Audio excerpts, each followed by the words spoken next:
자, 오늘도 함께 읽으신 본문의 말씀 에베소서 2장의 말씀을 가지고 여러분과 말씀의 은혜를 함께 나누겠습니다. 계속해서 우리가 에베소서의 말씀을 통해서 함께 은혜를 나누고 있는데, 지난주까지 시간은 에베소서 1장의 말씀을 통해서 함께 은혜를 나눴습니다.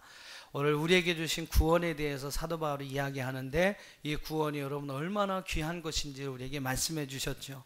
그래서 그 구원이 바로 삼위 하나님께서 위대한 수고와 그러한 수고를 통해서 우리에게 주신 것임을 오늘 에베소 1장은 우리에게 분명히 말씀했습니다. 그리고 그 구원의 역사가 이제 하나님으로부터 시작돼서 그리스도로 인하여 또 그리스도의 몸이 된 교회를 통해서 만물에까지 흘러가기를 원하는 것이 바로 하나님의 영원하신 경륜이요 그분의 계획이라는 그러한 말씀을 에베소 1장의 말씀을 통해서 우리가 함께 들었습니다. 이제 여러분 에베소 2장의 말씀을 통해서 여러분과 함께 말씀을 나누고자 하는데, 이 에베소서의 말씀은 특별히 우리를 향한 하나님 아버지의 구원의 계획을 오늘 이 바울이 이야기하는 그러한 이야기입니다. 함께 읽으셨던 본문의 말씀 에베소 2장 1절부터 10절 말씀에 보면 사도 바울이 과거, 현재, 미래, 오늘 우리의 과거, 현재, 미래의 모습을 이야기합니다. 이 모습은 뭐 직접적으로 얘기한다면 에베소 교회 성도들의 현재의 모습을 이야기하는 거겠죠.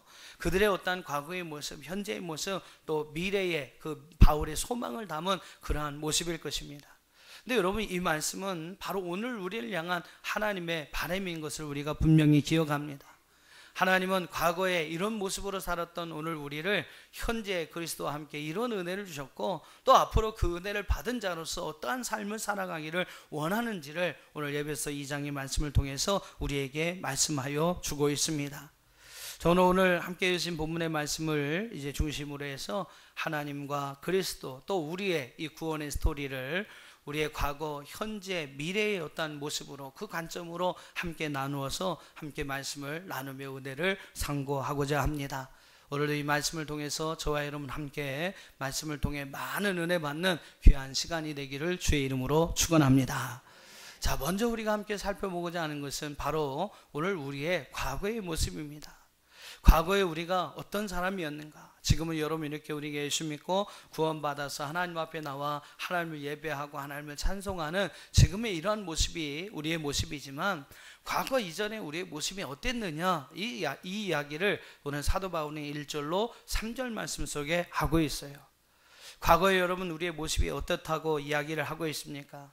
1절부터 3절까지 말씀 여러분 한번 쭉 읽어보시면요, 특별히 1절 말씀을 여러분 읽어보시면 한마디로 이야기하면 죽었다는 겁니다. 과거의 우리의 모습은 죽은 자와 같았다는 것이죠. 여러분, 우리는 모두 죽은 자와 같았습니다. 죽은 자에게는 모든 것이 의미가 없어요. 뭐 죽은 자에게 영광과 기쁨과 행복이 여러분 무엇이 필요하겠습니까? 그런 것은 죽은 자에게는 해당되지 않는 겁니다. 죽은 자는 모든 것이 끝이 나는 것이죠. 성경의 말씀으로 1절의 말씀 보면 성경은 두 가지가 우리를 죽게 했다라고 이야기를 합니다. 과거에 우리를 죽게 했던 그 두 가지가 여러분 무엇입니까? 1절 말씀을 한번 읽어보실까요? 1절 말씀 함께 읽습니다. 시작. 예, 우리가 뭐로 인하여 죽음을 당했습니까? 허물과 죄로 죽었다라고 성경은 말씀하고 있어요. 그렇습니다. 여러분, 우리의 과거의 모습은 허물과 죄로 죽은 자들이었다는 거죠. 허물이 무엇인가 제가 그 뜻을 찾아보니까 헬라어 원어적인 어떤 의미에서 뜻을 해석해 놓은 것을 이제 보니까요, 밟지 말아야 될 땅을 밟았다라고 기록이 되어 있습니다.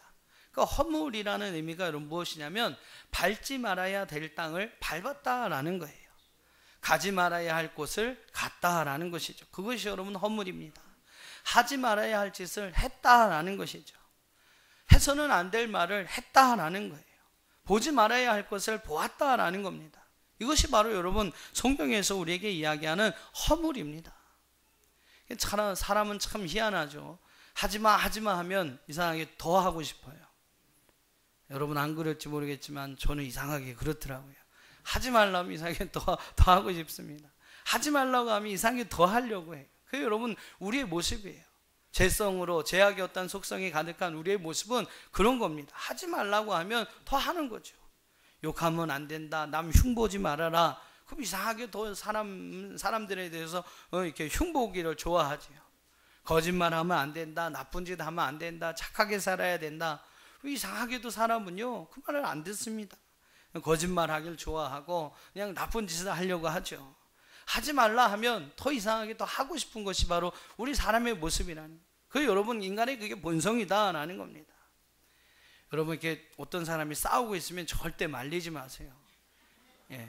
싸우는 그 가운데 가서 말리면요 막 더 붙어가지고 말리는 사람 가운데 끼면 더 막 싸우려고 막 이럽니다. 그러지 마시고 얼른 싸워봐, 얼른.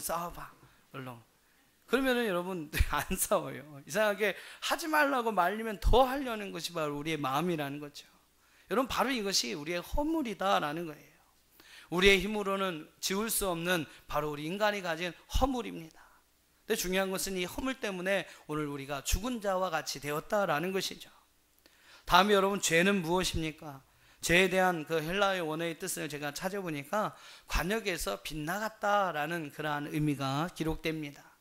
관역을 향해 딱 쏴야 되는데 엉뚱한 곳으로 쏘는 거예요. 관역을 향해 쏘긴 쐈는데 엉뚱한 곳으로 날아가는 거예요. 여러분 성경에서 말하는 죄는 이것입니다. 여러분 막 나쁜 짓 하고 살인하고 강도질하고 도적질하고 하는 것이 여러분 그런 게 의미가 죄가 아니라 관역을 향해서 쐈는데 그것이 빗나가는 거예요. 엉뚱한 곳을 쏘는 것을 바로 죄입니다. 해야 할 일을 하지 않고 엉뚱한 짓을 하는 거예요. 해야 할 일을 하지 않고 엉뚱한 짓만 하는 거예요. 마땅히 해야 할 말이 있는데 그런 말을 하지 않고 그냥 엉뚱한 말만 전주하면 다니는 겁니다. 사랑해야 될 사람이 사랑하지는 않고 그냥 엉뚱한 것만 사랑하면서 쫓아다니는 거죠. 기도해야 될 시간인데 여러분 기도는 하지 않고 그냥 엉뚱하게 낙심이나 하고 절망이나 하면서 돌아다닌다는 겁니다. 내 주변에 나로 인하여 하나님의 복음을 들어야 할 사람들이 있음에도 불구하고 그들에게 가서 복음을 전하지는 아니하고 그냥 엉뚱한 데나 다니는 거예요. 엉뚱한 데나 가는 겁니다. 하나님은 오늘 우리를 그리스도의 편지로 그리스도의 향기로 삼아주셨어요. 근데 좋은 향기를 내야 되는데 그냥 엉뚱한 향기를 내는 겁니다. 좋은 소식을 전해야 하는데 그냥 엉뚱한 소식만 전하는 거예요. 여러분 바로 성경은 이런 것을 우리 죄라라고 이야기를 합니다. 해야 할 것을 하지 못하고 다른 것에 열심인 것, 전혀 관역가는 다른 곳에다 열심히 화살을 쏘아야 되는 것, 여러분 그것을 바로 죄라고 의미하고 있습니다. 중요한 것은 이러한 죄가 결국 우리를 죽였다라는 것이죠. 결국 우리는 이러한 허물과 이러한 죄로 인하여 죽은 자였다라는 겁니다. 바울이 바라봤던 에베소 교회 성도들, 하나님이 바라봤던 오늘 우리의 모습은 죄와 허물로 인하여 죽은 자가 되었다는 것이죠. 그것이 여러분 바로 우리의 과거의 모습이었습니다. 2절과 3절 말씀에 보면요, 그런 죽은 자들의 삶의 특징이 있습니다. 죽은 자와 같이 사는 사람들의 삶의 특징이 있다는 거예요. 자, 여러분 어떤 것이 있는지를 한번 2절과 3절을 한번 읽어보시기 바랍니다. 죽은 자들은 어떻게 살아갑니까? 2절 3절 시작.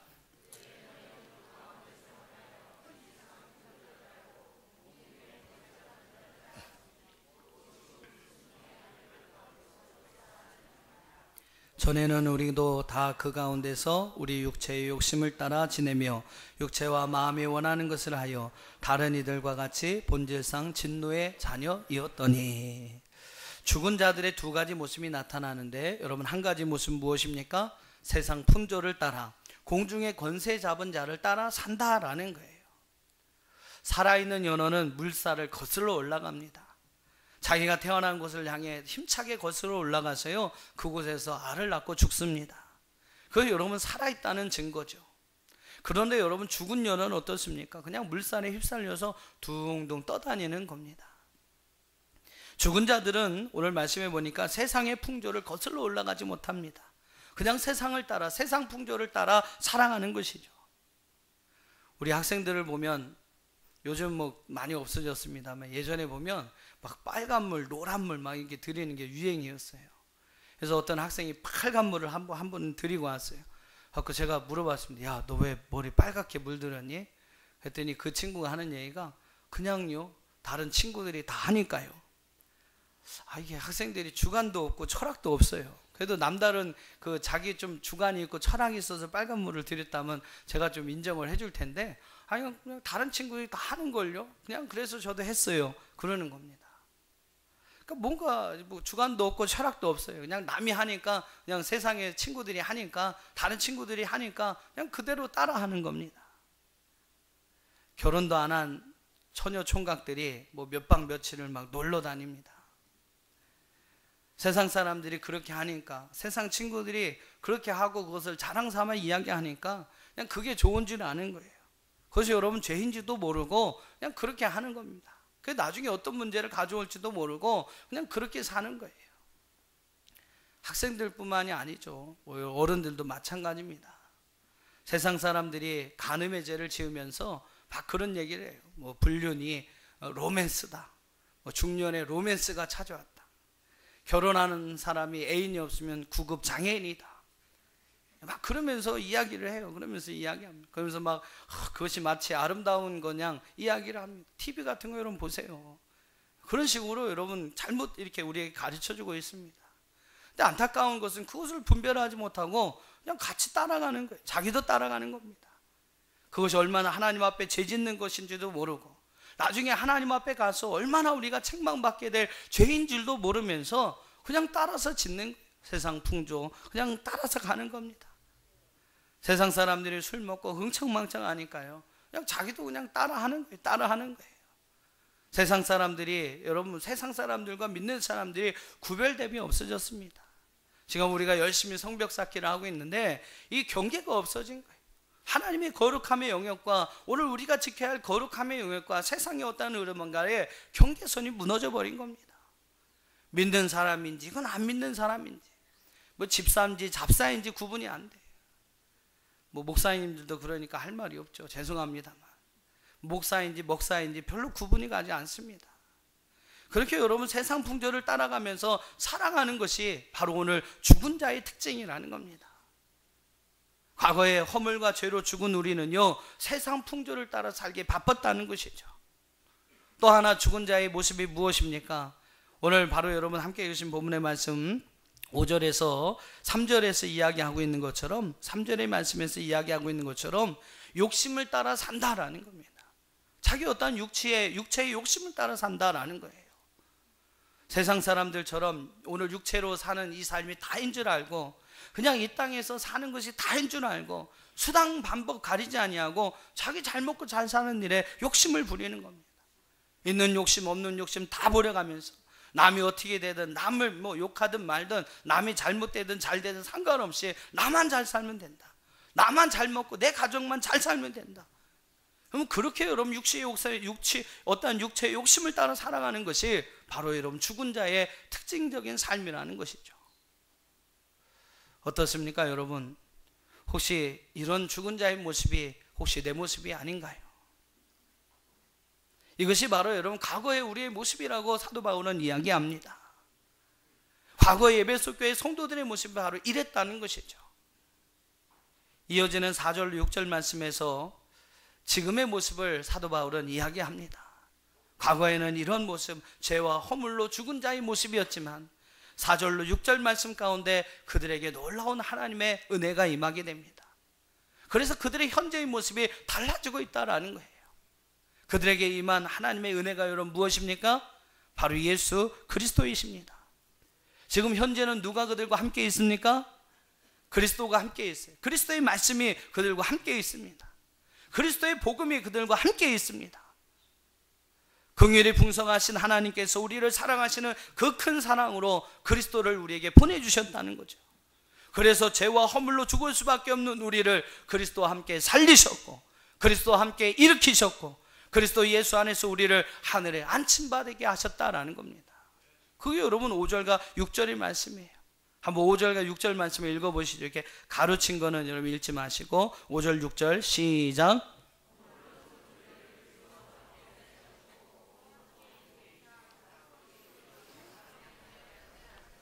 할렐루야.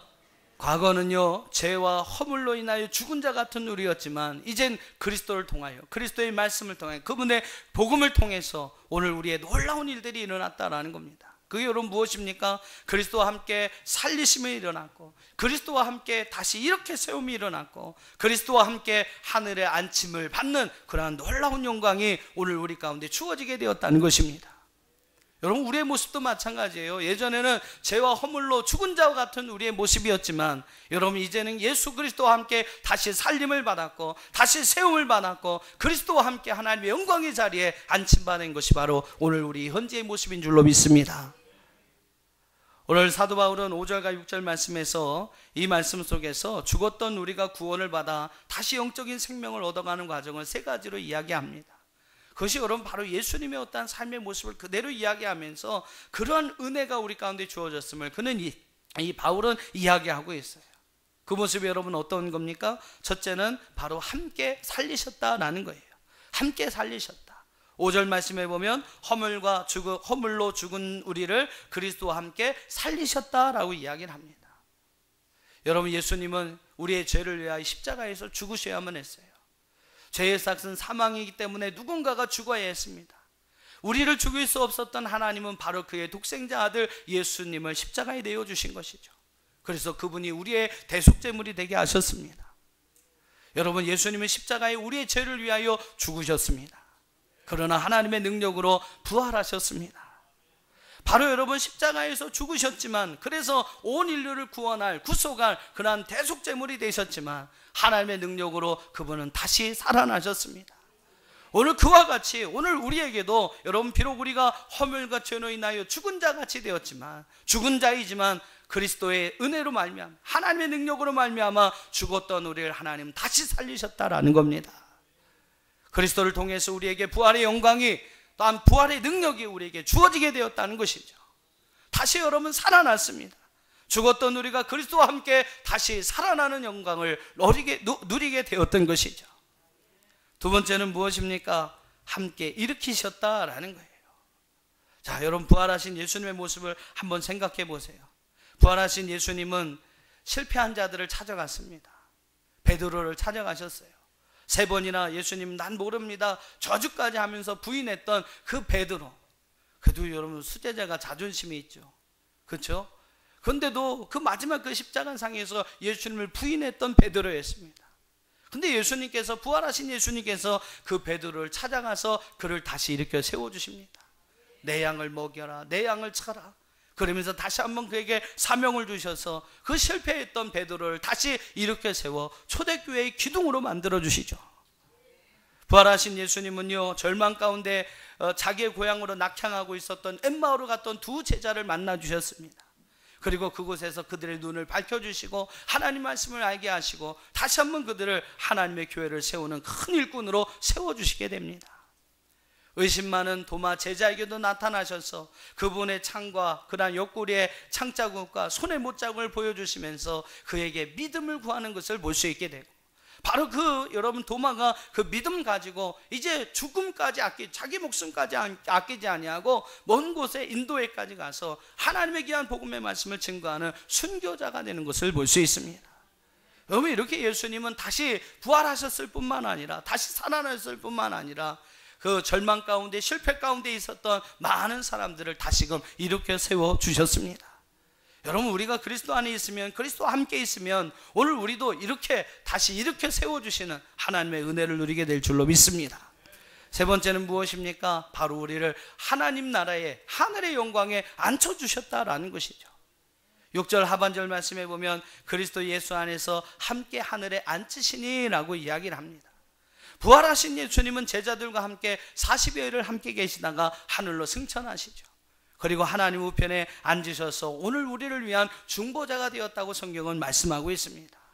바로 여러분, 그 예수님께서 이 땅에 다시 재림하시는 그날에 오늘 우리는 그 주님과 함께, 재림하시는 그 주님과 함께 하나님 나라에 올라가서 그 속에서 우리를 위하여 준비하신 영광의 보좌에 앉게 될 줄로 믿습니다.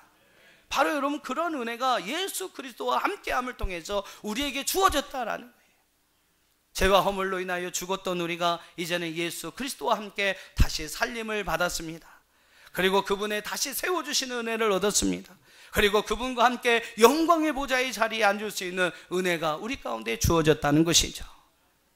사랑하는 여러분, 어떻습니까? 지금 여러분 그리스도와 함께 살아가고 계십니까? 그리스도와 함께 여러분 이러한 은혜를 누리면서 살아가고 계시나요? 바울은요 바로 지금 우리의 모습이 이와 같다라고 증거하고 있습니다. 오늘 정말 우리가 믿음을 가진 성도라면 오늘 이 말씀과 같이 그리스도와 함께 다시 살고 그리스도와 함께 다시 일으켜 세움을 받으며 그리스도와 함께 하나님의 영광의 자리에 앉게 되는 귀한 은혜를 누려야 할 줄로 믿습니다. 그리스도와 함께 산다는 것이 여러분 무엇일까요? 요한복음 15장 4절과 5절이 저는 그리스도와 함께 사는 자의 삶을 가장 잘 표현한 성경 구절이라고 생각을 합니다. 그리스도와 함께 사는 것이 여러분 무엇일까? 한번 요한복음 15장 4절과 5절을 한번 크게 읽어보시기 바랍니다. 시작.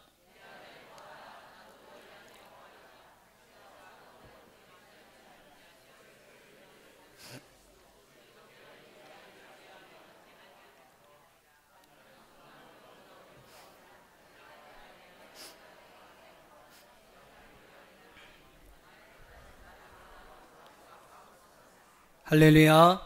한번 따라해 보세요. 붙어있음의 법칙. 쉽게 말하면 빈대 법칙입니다. 빈대 법칙. 무슨 이야기냐면 붙어있기만 하면 된다는 거예요. 가지는요 그저 나무에 붙어있기만 하면 저절로 열매를 맺습니다. 그 나무가 여러분 뭐 대단한 수고를 하는 게 아니에요. 그냥 나무에 붙어있기만 하면 그 가지는요 저절로 열매를 맺습니다. 가지는 열매를 맺으려고 힘쓸 필요가 없어요. 그냥 어떻게 하면 됩니까? 붙어있기만, 빈대처럼 그냥 붙어있기만 하면 됩니다. 마찬가지예요. 내가 할 일은 아무것도 없습니다. 그냥 우리는 주님 꼭 붙잡고 이런 믿음으로 하나님 말씀 꼭 붙잡고 살면 하나님이 다 알아서 해주신다는 거예요. 하나님께서 열매 맺게 해주신다는 것입니다. 제임스 무어가 쓴 다 실패했을 때라는 책에 보면 그 사업가 로버트라는 분의 이야기가 나옵니다.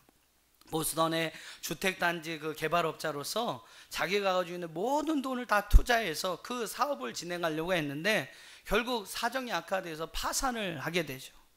너무나 답답해서 견딜 수가 없었어요. 이제 죽어야 되겠다. 차를 타고 이렇게 가는데 십자가가 교회가 보이는 겁니다. 마지막 하나님 앞에 기도라도 하고 죄송하다고 하고 죽어야 되겠다. 그리고 십자가 이제 가서 앉아 교회 맨 뒷자리에 앉아 있는데 뭐 예배가 진행 중이죠. 맨 뒷자리 구석진 자리에 앉아서 주님 나를 살려주세요. 그런데 살 길이 없습니다. 내가 지금 어떻게 해야 될지 모르겠습니다. 난생 처음 하나님 앞에 눈물을 흘리면서 기도해 봅니다. 그래서 이제 얼굴을 드는데 목사님이 설교 소리가 들리는 거예요. 그 설교 소리 내용이 무엇이냐면 회당장 야이로의 그 딸이 예수님을 의지함으로 다시 살아나게 되는, 죽었던 딸이 다시 살아나게 되는 그 말씀을 목사님이 설교하고 있는 겁니다. 근데 그 설교의 말씀을 듣는 중에 귀한 깨달음이 그 마음속에 다가오더라는 거죠. 내가 왜 내 사업체를 죽였는가? 그것은 예수님과 같이 안 했기 때문이다. 예수님과 같이 했었던 야이로는 죽었던 딸도 살렸는데 나는 왜 내 사업체를 죽였는가? 나는 예수님을 떠나 형식적으로 교회에 다녔기에 형식적인 어떠한 믿음 가지고만 살아왔기 때문에 나의 믿음이 죽은 것이었구나. 그런 깨달음을 가지고 그날 이후로 이 로버트는 새로운 삶을 결단하게 됩니다. 나는 나무이신 예수님께만 매달려서 살겠다. 나는 절대로 예수님을 떠나지 않겠다. 이런 마음의 결단을 가지고 그는 어떠한 경우라도 예배의 자리를 지켰어요.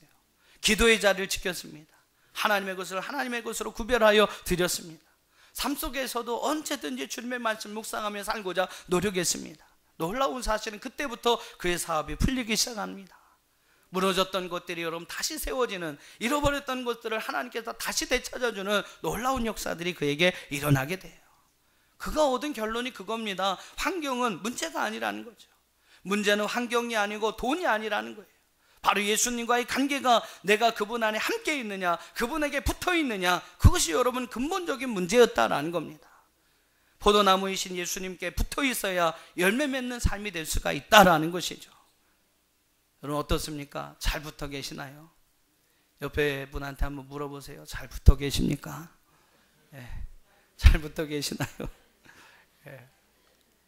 여러분 잘 붙어 있어야 우리 예수님과 함께 다시 살리는 역사, 오늘 다시 우리를 이렇게 세워주시는 하나님의 역사, 하나님의 영광의 보좌에 우리를 앉혀주시는 하나님의 놀라운 은혜를 우리가 얻게 될 줄로 믿습니다. 옆에 사람한테 이야기해서 잘 붙어 삽시다. 예. 잘 붙어 삽시다. 예, 어디에 근데 아무데나 여러분 붙어 살면 큰일 납니다. 오늘 말씀과 같이 그리스도와 함께 할렐루야. 예, 그리스도와 함께 잘 붙어 있어서 그 안에서 풍성한 우리에게 열매 주시는 그러한 삶을 살아가는 저와 여러분 될 수 있기를 주의 이름으로 축원합니다.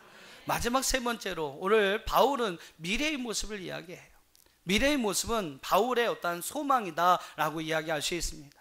에베소 교회를 향한 바울의 바람이다라는 거죠. 이러한 하나님의 은혜로 살리심을 받고 또한 이런 하나님의 은혜로 다시 이렇게 세움을 받고 이런 하나님의 은혜로 하나님의 영광의 보좌에 안침을 받은 성도가 어떻게 살아가야 하느냐. 사도 바울은요 7절과 10절 말씀에서 두 가지를 우리에게 부탁하고 있습니다. 권면하고 있습니다. 자, 먼저 7절 말씀을 한번 읽어보겠습니다. 7절 말씀 시작.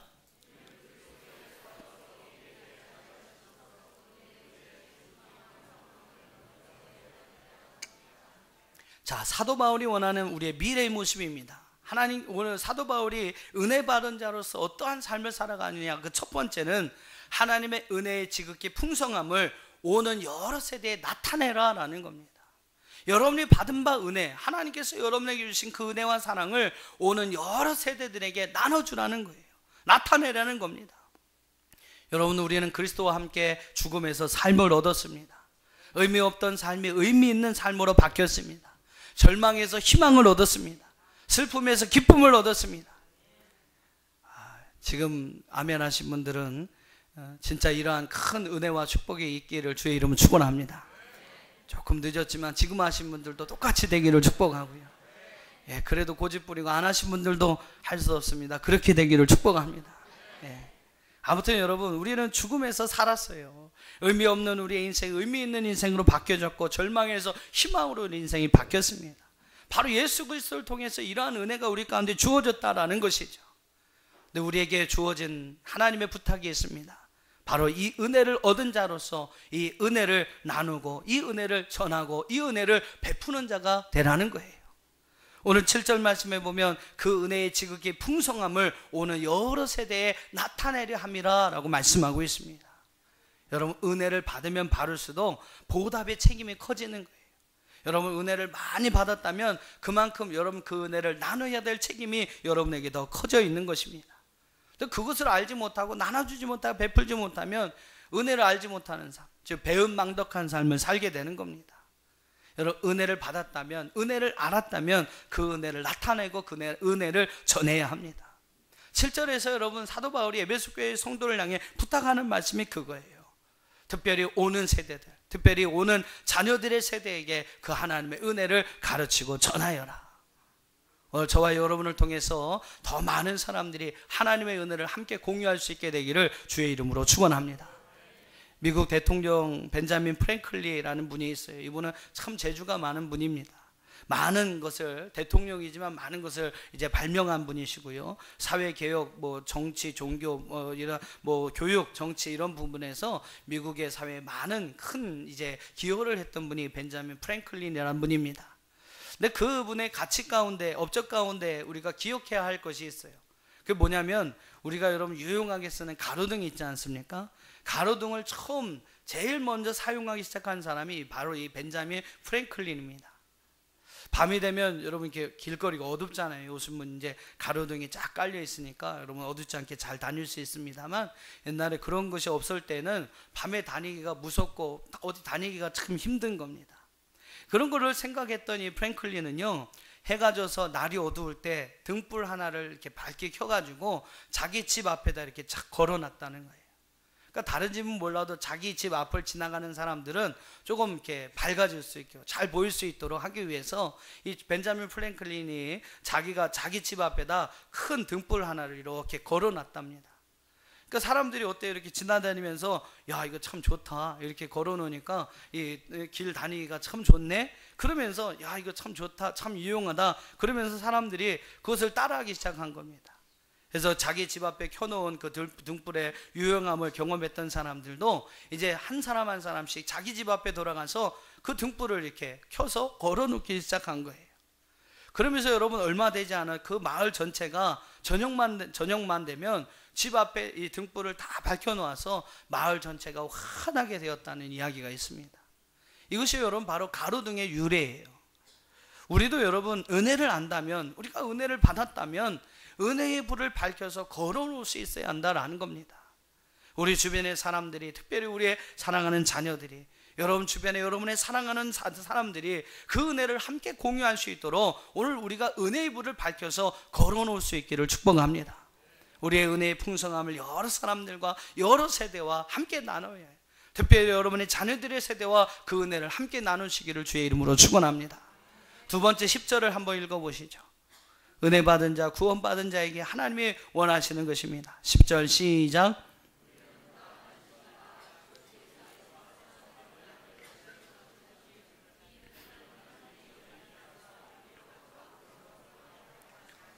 자, 10절에서 뭐라고 이야기합니까? 예수 그리스도를 통해서 살리심을 받고 예수 그리스도를 통해서 다시 일으킴을 받고 예수 그리스도와 함께 하나님의 영광의 보좌에 앉게 된 사람들은요, 선한 일을 행하라 라는 겁니다.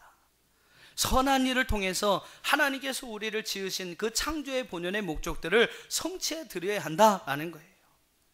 사랑하는 여러분, 오늘 저와 여러분은 선한 일을 위하여 지음받은 존재인 줄로 믿습니다. 아멘.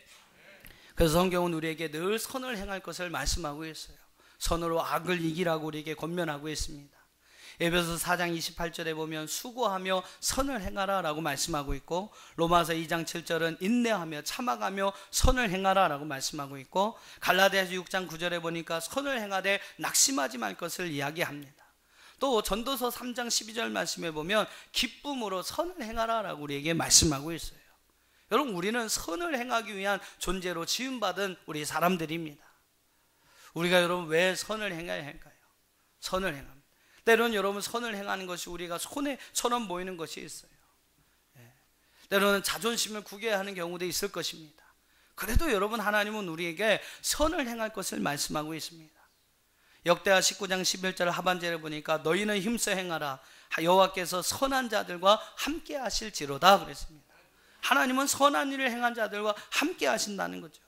로마서 2장 10절의 말씀 보면 하나님은 선을 행하는 사람에게 영광과 존귀와 평강이 있게 하시겠다라고 말씀하셨고, 잠언서 14장 19절 말씀에 보면 악인은 선인 앞에서 엎드려지고 불의한 자는 의인의 문에 엎드려진다라고 이야기를 합니다. 결국 여러분, 선을 행한 사람이 승리한다라는 거예요. 또 잠언서 12장 2절에 보니까 선인이 하나님 앞에 은총을 받게 된다라고 말씀하고 있어요. 때로는 여러분, 선을 행하는 것이 나에게 손해가 되고 내 자존심도 좀 구겨야 되는 것, 그런 것처럼 될지 모르겠지만, 여러분, 선을 행하면 절대 손해가 되지 않습니다. 선을 행하면 여러분에게 덕이 되는 거예요. 여러분에게 이득이 됩니다. 그렇기 때문에 여러분, 우리 믿음의 성도들은 어떠한 경우라도 선을 행하는 자가 되어야 합니다.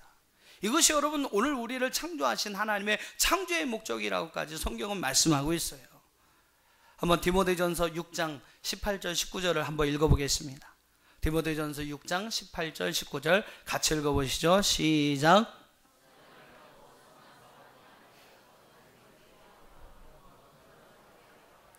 이것이 장래에 자기를 위하여 좋은 터를 쌓아 참된 생명을 추하는 것이니라.